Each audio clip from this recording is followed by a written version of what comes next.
Ya, sementara itu, saudara anggota DPD RI asal Aceh Darwati Agani mengatakan bahwa tidak ada penuntutan yang dilakukan terkait polemik 4 pulau di wilayah perbatasan Aceh Sumut. Hal ini mengingat bahwa keempat pulau yang disengketakan saat ini merupakan mutlak milik Aceh. Polemik kepemilikan 4 pulau di perbatasan Aceh dengan Sumatera Utara hingga kini terus berlanjut. Setelah melakukan pertemuan antara Forbes Aceh dan Gubernur Aceh, pemerintah Aceh memastikan tidak akan melakukan gugatan apapun ke PT UN terkait dengan kepemilikan 4 pulau di wilayah Aceh Singkil. Pemerintah Aceh meyakini bahwa secara mutlak 4 pulau yang sedang disengketakan yaitu Pulau Panjang, Pulau Lipan, Pulau Mangkir Gadang, dan Mangkir Kete merupakan milik pemerintah Aceh. Sementara itu, anggota DPD RI asal Aceh Darwati Agani mengatakan secara historis dan secara bukti yang terdapat di pulau tersebut memang menunjukkan bahwa pulau tersebut milik Aceh.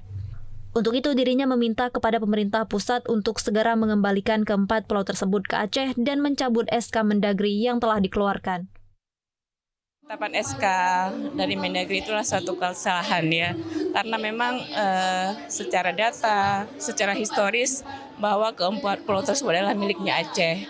Jadi beberapa waktu yang lalu saya bersama kawan-kawan dari Forbes Aceh juga langsung ke Aceh Singkil untuk melihat keberadaan pulau, dan kita juga melihat bahwa di pulau tersebut ada prasasti yang menyatakan bahwa itu milik Aceh. Jadi semalam kita juga sudah rapat Forbes Aceh dengan Gubernur Aceh, dan kita semua bersepakat bahwa keempat pulau tersebut harus dikembalikan ke Aceh. Jadi tidak ada yang namanya gugatan, kita tidak menggugat karena itu milik kita. Jadi yang benar adalah Mendagri harus mencabut SK-nya agar itu bisa kembali ke Aceh lagi.